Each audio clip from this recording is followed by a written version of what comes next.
everyone. Welcome to another episode of Animal Psychic with Jackie Weaver. And I'm Michael Lamport, the host of the Psychic Show and narrator of the Psychic Show Rescue Mediums. And with me on this episode of Animal Psychic is Jackie Dennison, who is the host of Rescue Mediums and runs Feathers Academy for clairvoyants and psychics. And we are so happy to have back the incomparable Jackie Weaver, who is an animal psychic and communicator. And she's written a lot of books. And I think what we'd like to discuss today is your book on pet grief, which I think is something that as humans, we understand so much. We don't understand how to deal with it, but it's so strong. Absolutely, totally agree. So I've read this, but I've read quite a few of your books, Jackie. I'm always when I read them, I'm always touched by how hearing you speak, talking to you now. That's when you read your books, I can hear your voice. It's like hearing you speak. They are very approachable. All of your books are very approachable. So you feel as though you sat in your lounge having a chat to you about these, about all your experiences, because all of your books are written through personal experiences, aren't they? Absolutely. Everything is, all my animal communication books, all true stories of animal communications.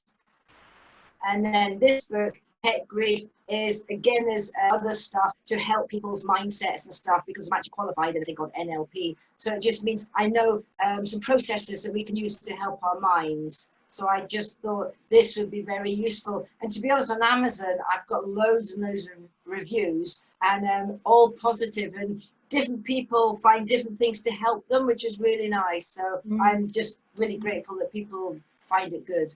I think that's amazing, Jackie, because the thing is, in my experience of pet grief, because I lost two furry friends, we don't know what to do. Like, in a way, this sounds cynical, but in a way, the death of a pet sometimes hits you harder than the death of a human. And I think that's interesting. Yeah, absolutely. And that is a point that I address in my book, because people will say, I feel so guilty. My mom died and I didn't feel as bad as I do now, and etc. But the reason for that is, and it's so logical, is because they are like our children to us. And some people might go, well, whatever. But at the end of the day, they are reliant on us every single day. We feed them, we look after them, we do whatever, and they, again, are totally ours. And so when you lose them, and also often we have them in a short space of time, it's absolutely like losing a child. And the intensity, for people, especially people that haven't got children as well, their pets tend to be like their children. So I completely understand it. And I say to people that, say, like, your parents, we grow up realizing our parents are older, so presuming they're going to go first anyway.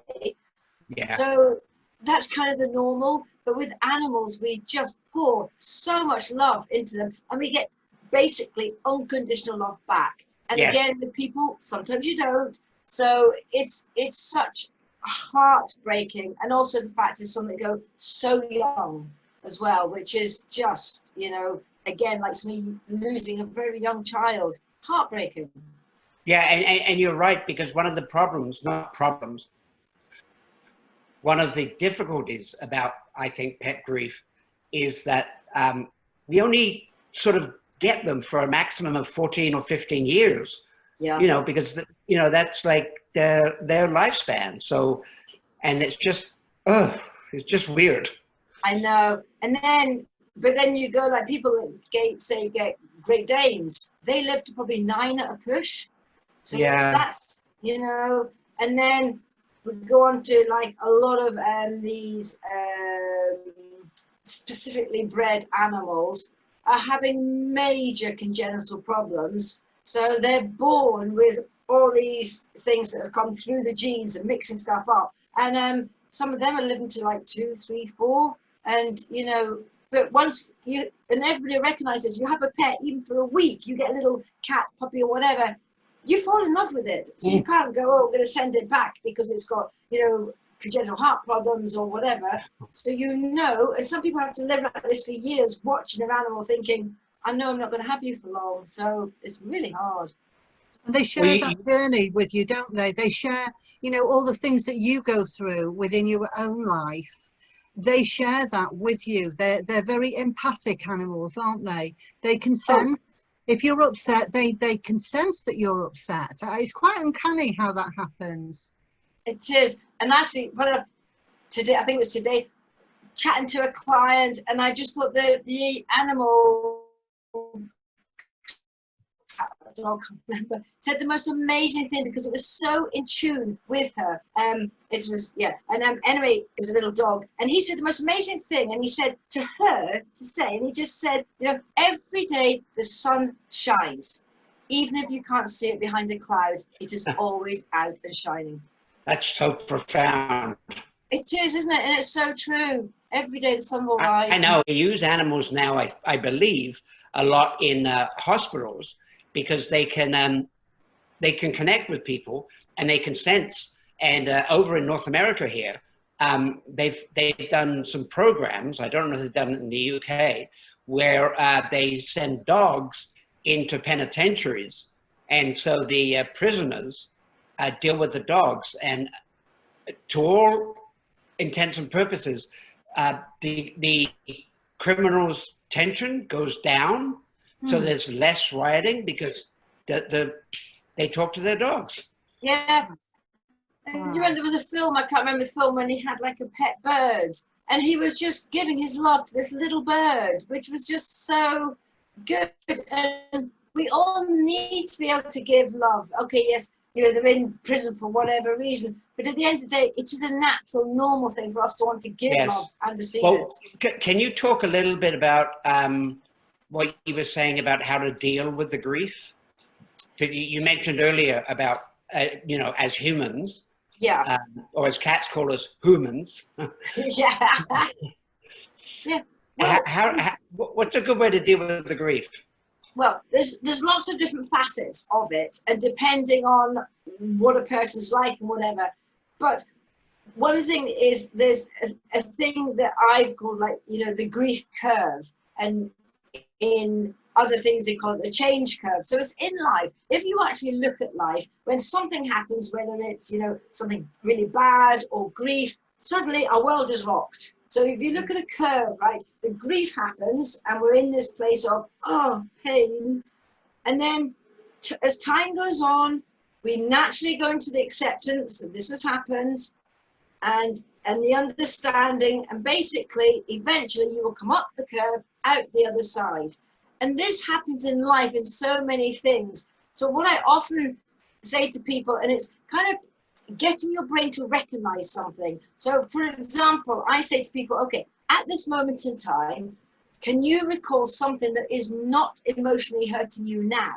So my example is I lost my dad when I was 17. So that, at that point, was the worst time of my life, okay? So they think about it and they say yes. And I say, and you came through that. You came through the grief and you came out the other side and you started to smile again. So once you put that logic into your brain, you're like thinking, do you know something? Yes, as intense as this feels now, I have been in situations and I have come out the other side. That's fantastic, because that's almost like reconditioning your brain to think in a very different way. Exactly.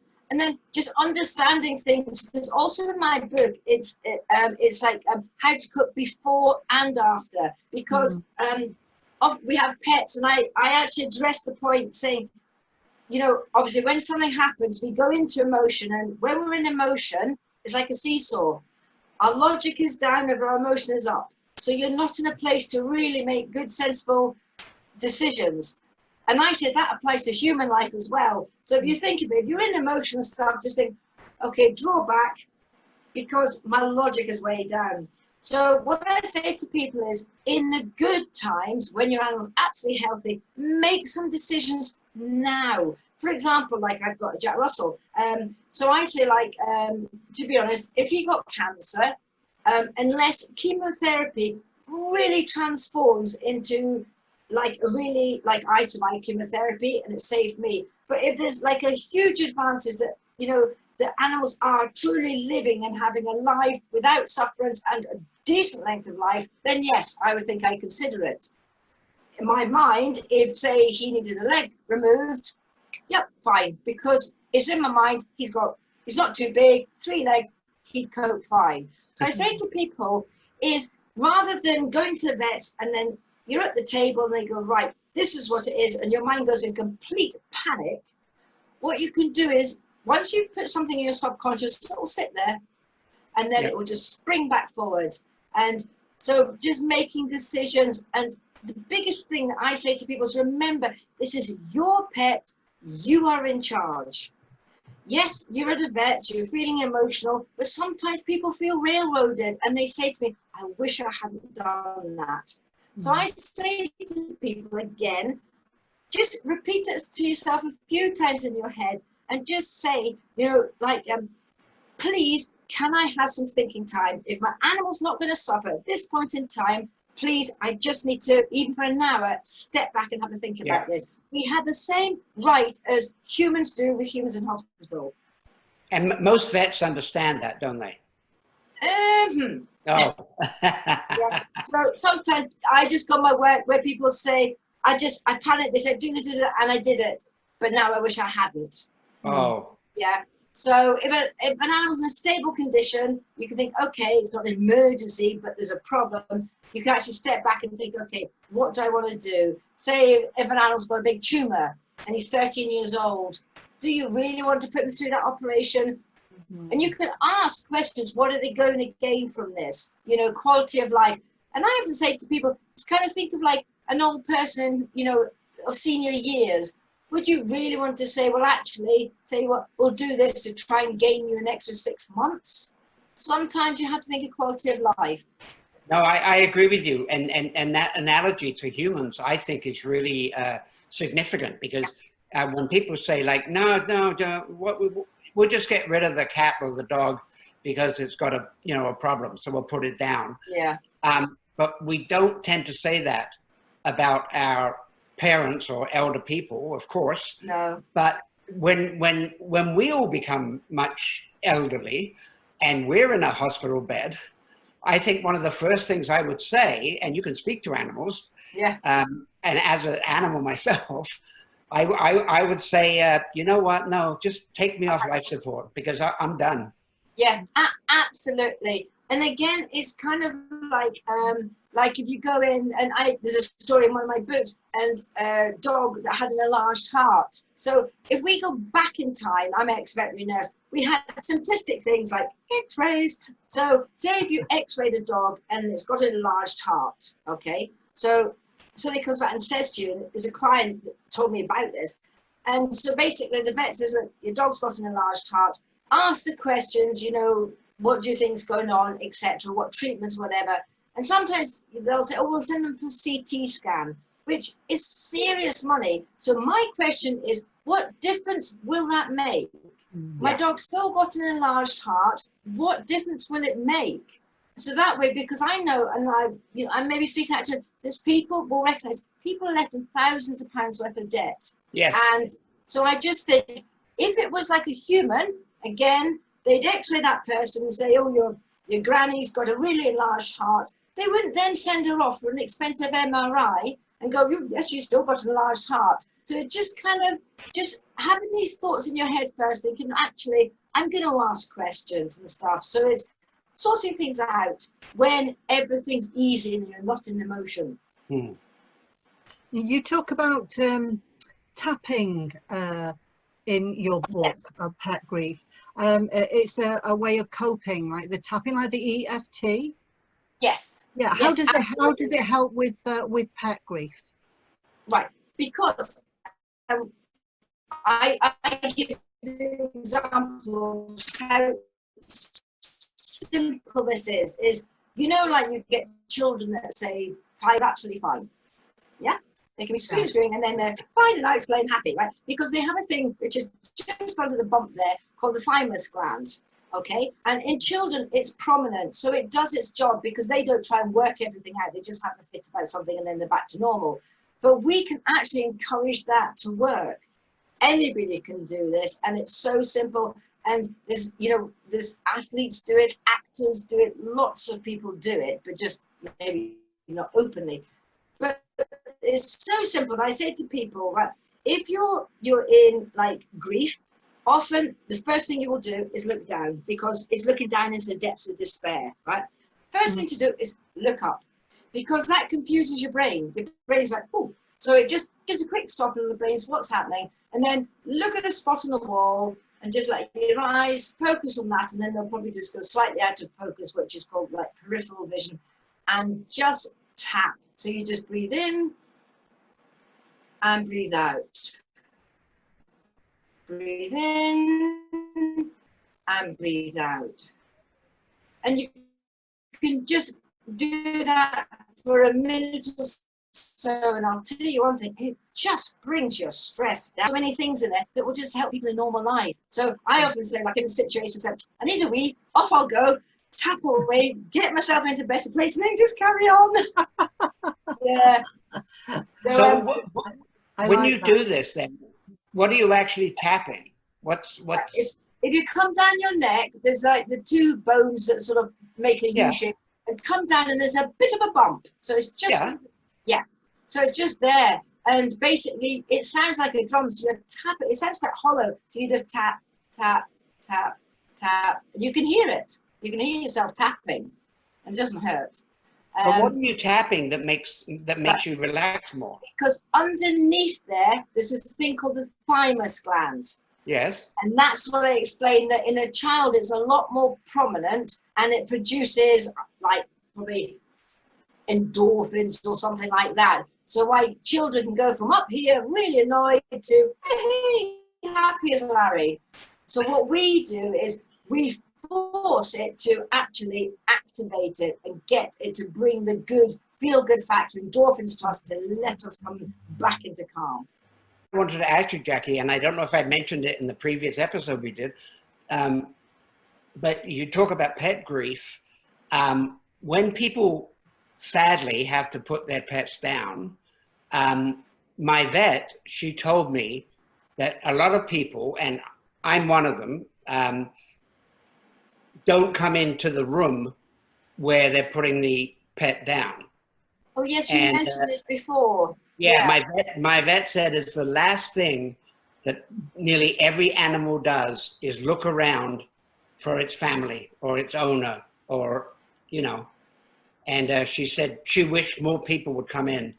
Yeah, I would say British, high, and then I expect there's high percentage of people are with their animals. I've always been with my animals. And so I think if someone is highly distressed, then yes, you're best to, well, what happens, the vet can sedate them. This is another thing as well, is that, you know, you can ask a vet, can you sedate my animal? And you can then spend a little bit of time with the animal, saying your goodbyes, and then they can take the animal away and do the final injection. If people find that easier, again, really it's their animal, they can ask. That's really good advice. I think that's really good advice, because we do find it hard as humans. And absolutely. But because so I'm talking, because I communicate with like the soul or the higher self, whatever you want to call it, because as people, like my soul could be like out here. This is just following a physical body. So it's the same with animals, and animals will tell me what's happened pre that, at injection, and then post injection. So they can tell, so they know whatever's going on. And I think one of the best lines ever given to me, I wrote a poem about, I asked Spirit to help me write a poem about basically letting go, letting the animals go to heaven, so being put to sleep or whatever. And the best line in it, there's a lot, quite good, but it said, remember, it's only one day in my life. Now, that's so true, because life doesn't stop. So it's just on that one day, I had that injection and moved somewhere else. So as I said, it's just one day in my life. Because do you believe that they, because I've heard this so many times, this thing called the Rainbow Bridge, that's where the animals go to? Well, it's an analogy word.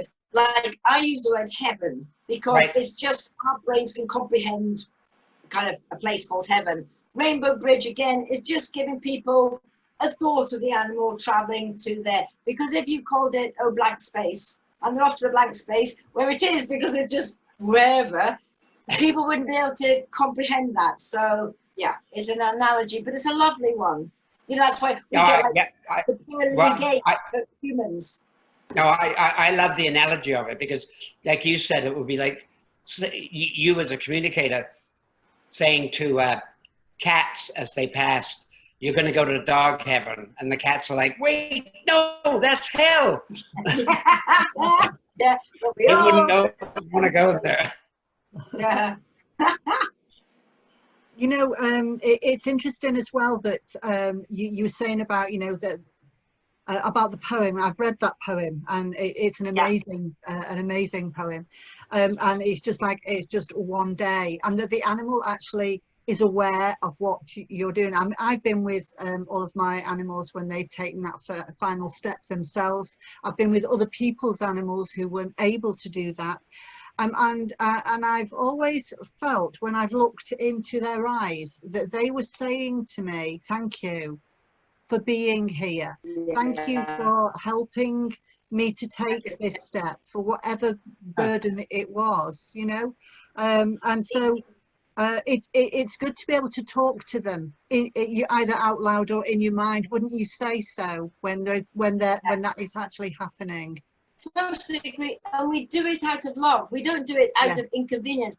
But No. I address another point in my book by my own story, which was proven to me by spirit. It's like I always say to people, you can't make a mistake, because we all come in with a date to go out. Even though we think we're making the decision, that's because that's the day it was supposed to be. And my little Stan, the story of him, and that was proven to me that when he went, but the information that was given, and that's not even psychic, it was something else, was given to me, was given to somebody else, and then I found out afterwards. So that was spirit showing, look, it was his day, and this person knew that he was going to be run over, and it was supposed to be a person. And it just absolutely shows me the proof that we come in with a date to go out. So it's kind of thinking, don't panic. And I always say to people, you will know. You just will know. However, and then people come back to me and say, I did. Because again, spirit will just give us a gentle nudge. When So it's almost like the universe has, people talk about this all the time, that the universe has planned things out for us. Yes. And we can't really avoid it. Absolutely. In a way, it's like how, and I must admit, I was the first person when people did future whatever, and I was thinking, but actually, stuff has come true. So if people can tell us future stuff that does come true, then that means that there is certain stuff set out. You Absolutely. know, so our date is out there somewhere. We just don't know when. So it's like live every day to the best of your ability is the way I look at it. And if you want a lazy day, that doesn't matter either. Well, that takes me to a chapter in your book, in the pet grief book, where you I think you've called it Making Memories. The chapter is called Making Memories. You know, whilst you can, while you've got your pet there, is to make those memories. Because the same is like, I go, oh, I wish I'd done that. And Stan used to do various different things, my little cat. And I thought, oh, I must video that, and I must video it, and I didn't. And then he gets run over. Yeah. So I said, like, in the good times, just think, you know, see it, do it, because in further down in time, it will mean so much to you. Yeah. Yeah. And you've got I think that too is really good advice. Yeah. And I think people should take photographs, really good ones, not good photographs. I don't mean you have to be a photographer, so that you can look back on them as memories. I mean, we do that with humans, and I think we should do that with our pets. Yes, and another thing, like us humans do, and people don't think of with their animals so much because there's often a panic. But like funerals. Mhm. So, you know, people say, oh, I didn't know what to do and I got my dog cremated or whatever. So I say, like, in the good times, right, decide if I lose my animal, like say losing a parent, what would I want for them? So you can actually organize, like, there's beautiful, and this, but there's, rather going than like maybe being referred through vets and then just using the vet they wanted, personally, you can choose your own place. And there's some places that are so genuine, so loving, and just so good about what they do, because their job is because they love doing what they do, you know? Yes. So that's what I say to people, look up, find somewhere in your area, and then just log it, and then you will know. So when the time comes, you go like, okay, I want them to go there, rather than going, oh, I had no control over it, I don't know where they went and oh, whatever, and or did they really have a private separate cremation? Could it have been whatever? It just stops all these little extra worries that you don't need on top of an emotional situation at the time. No, you don't. Good Because advice. well, you talk about what people do with the remains of their beautiful pets. Well, my two cats, Hody and Womble, they were cremated, and I have their cremation vases, very different designs, on top of my cabinet behind me. I should have brought them with me to show you, and but it's nice that they're there. Absolutely. I don't think I would want them buried. No, some people do, some people don't. It's, again, personal choice. But the other thing you can, there's a variation of all different things you can do, down to getting ashes made into like a diamond, you know, for a ring. Oh, yeah. People talk about putting like ashes into like, you know, a paste type stuff that you make a necklace with. Yeah. Other things I've had suggested is, you know, these lovely sand pictures you get, where you can get them with coloured sand, and then you put the ashes in there as well. All sorts of things. Great idea. Yeah, all sorts of things you can do. Yeah. That's a great idea for the memories. Yeah. Because On I a memory. remember one of the, no, but I remember one of the sad things initially, but was very good, is that with both of my cats, the people, they were very wonderful at the cremation. Yeah. They gave me a paw print in, and it was so cool. And that's people really doing it for the love of what they're doing. Yeah, I think so. No, and talking to animals that have gone to heaven, believe you me, some of them are so appreciative of the care that was taken of them. Huh. And talking about memories, here's a really easy one that people can do is, again, you're talking about taking photographs, but I say to people, like, not to celebrate Christmas, I do sometimes, is just, if your animal's passed over, print up some pictures and just put them in little circular things. You can laminate them, cut them out, and put them in with your Christmas decorations. So every year you hang them on the Christmas tree. Wow. So then the more animals you've got, so every year, say 30, 40 years down the line, is just bringing everybody sort of back together at Christmas. And that's a great idea. Yeah. I love that. I love It's great, that. isn't it? I just, you know, people say, one of the funniest ones was some dogs, a lovely friend of mine, she didn't want to go with the flow of the photos, you know, I want to be a fairy. So I'm like, right, so how do you want to be a fairy? And this is so true. She said, just put a loo roll holder on the top of the tree. So they did that and just drew a picture on it.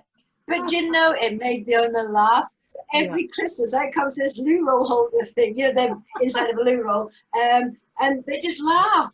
So animals are amazing. I think that's great. Yeah. I mean, I'm going to try that this season. And make them up now. The thing is, what I know is going to happen, Jackie, sorry, is that when I put a picture of my black cat Hody up there, I'm going to wake up in the morning and the tree's going to be on the ground and the cat's just going to be smiling. Howdy, Hody. Look at what I've done. Oh, bless. Yeah, you thought I was dead, huh? Yeah. Oh yeah, and Hody was such a character. I remember Hody and Womble very, very well, and yeah, he is a big cat, and with a real character. You know how you look in some animals' faces, and they look, you know, one looks very much like another, but they've got their own personality. Hoodie had a complete character all of his own. You know, just by looking at his face, you could see what he was thinking. It was amazing. Yeah. Oh, wonderful. Well, I we think might catch him sometime. But all animals have their own character, do they not? Yes, absolutely. And some people like worry, like say, like if an animal's like very tired, or not tired, very quiet and stuff. But you know, sometimes they're just like people. They'd rather sit in the library and read a book. But I did have a cracking line the other week, and it was about a cat that would always run away when people came to the house. And it said, I don't know if I said this last time, I don't think so. But he said, the analogy was, he said, oh, it's okay. He said, it's like a mouse. A mouse, if it saw someone, it'd run away and hide. Then when everything's fine, it would just come back out again. I just thought, it's true. So she said, I'll relax from now on. Well, they do have a sense of humour, though. Animals obviously have a sense of humour, and you know that because you're able to talk to them. Absolutely. Yeah, they make me laugh. And actually, and I think both forwards, like Jenny Seagrove, who's also chatted to other animal communicators and is very much into animals, and she said the difference with me is the sense of humour. Animals just like to have a laugh, and because I do in life, they're like, yeah, I'm up for this, and they amuse me and I amuse them. You know, and that's the thing about your book. One of the things. You know, with all of your books, is you bring your humour into the books. Even the pet grief. And I will tell you, I was a little bit apprehensive about reading the pet grief book because I don't do grief well. Well, nobody does grief well, but I don't do like sob stories well. I can't watch things like Lassie on the television. It makes me neither can I. No, and so I'm thinking, I'm going to read this book and it's going to make me cry. And I don't want that. But I thought, you know what? I love how Jackie works. I'm going to read the book, and I've loved your other book, so I read it, and I honestly, it did make me cry, but it made me cry with laughter as well, you know, as with like, oh my God, because it was so poignant, and I'm thinking, oh, I'm going to adopt that attitude. I'm going to do that myself. And so I'm so glad that I've read it now, and I would advise anybody to read that book. Yeah. Oh, thank you. And I do make a real effort in my other books is to, you know, like get the funny stories in there as well. And animals do say stuff. The next book I've got brilliant is a cat, and it's all written from him himself. She actually does books, and it's just so funny the way it's done, and he was just so Mr., you know, and it's so I just love people to just have a laugh. And some of the things animals say just absolutely crack me up. I had an American client, and it was very much, it was like sort of written sort of conversation with this dog, and we were trying to convince it to I think poop outside or pee outside. It was a greyhound. And this conversation goes on, trying to explain to this dog, but it was just throwing it all back at me the way it was talking. It was just so funny. Solved it in the end, but it was just like, well, I'll have a laugh. The dog was probably saying to its owner too, it's like, well, you pee inside, you poop inside. Yes. Why can't I? True. My rule on that one to say, to animals is, obviously not cats, because cats have trays, but like a dog, for example, that as long as you don't have a conservatory that, you know, they can see through the roof. But I say, like, you need to be able to see the sky to go to the toilet. Yeah. So in other words, you have to be That's brilliant. Yeah. Okay, then whoever's watching has a dog. That's really good. Hey, I can see the. Oh, talking about conservatories, tell you, one of the best things on, and you'll know this, Jackie, is when you get information that the person doesn't know, and then they go away and they actually find it out. And the conservatory, I was talking to a lovely cat, and basically gone to heaven, and it was talking about looking through the conservatory. And she said, I don't have a conservatory. I said, show me looking through the conservatory. And she said, I don't know. I said, oh, I just noted. And anyway, it was probably a couple of weeks later, and the neighbour said, oh, I haven't seen your cat for a while. And she said, oh no, he's gone to heaven. I said, oh, he used to sit in our conservatory and look through at us. Oh. So the beautiful thing of that is the only person that could have told me was the cat, because the owner didn't know. That's right. Yes, it's lovely. That's so sweet. One of my favorite stories about cats, just very quickly, because I know we're getting close to the end, is that they, I think everybody knows this, but cats disprove the flat earth theory, because if we had a flat earth, cats would have knocked everything off. Oh, my cats are horrified like that. He'll just start knocking stuff off the cabinet beside me, pulled a page out of my book. Yes, absolutely. Yeah, or walking across you when you're in the middle of a video call like that. That's happened to me before now, and then she goes past with the tail in the air. Yeah, don't care. Our house, we do what we want. Oh, Jackie, it's been absolutely fascinating talking to you again. I would recommend any of your books, but particularly the pet grief book. It's something that you can adapt not just to pet grief, but to grief in general. I think you've got some very, very good tips, very good advice in there. And that poem, everyone should read that. And I would love... it's got my darling, oh, Lord. Oh, and it was her that started me communicating, so it wasn't for her. I probably still would have done it, but she was right at the beginning and told something I could communicate, and then I learned to do it. And if people go to your website, that's how they can order the books as well? Yes, it's easier just to go onto Amazon, but they are on my website, and then you just click through to Amazon, so it guides you easier. Yes. Yeah, okay. Yes. Yeah. Well, this has been wonderful again, and as I normally do, I apologize. We're in 4-month lockdown here in Toronto in my hair. Because I knew I was going to talk to you today. I have a cunning plan, as they say in Blackadder.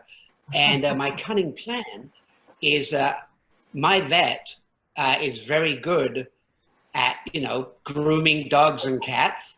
So I'm going to take my cat in, and I'm going to ask them if they can cut my hair. Over at the same time.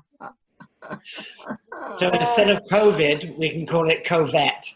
Yes, correct. Well done. Yeah. Oh, it's been a joy as always, and apologies to the watchers, because I know we're all struggling with the internet at the moment because of COVID and people, Wi-Fi, it's not a Wi-Fi, but bless, to you all and all your pets. And thank you again, Jackie, and thank you, Michael.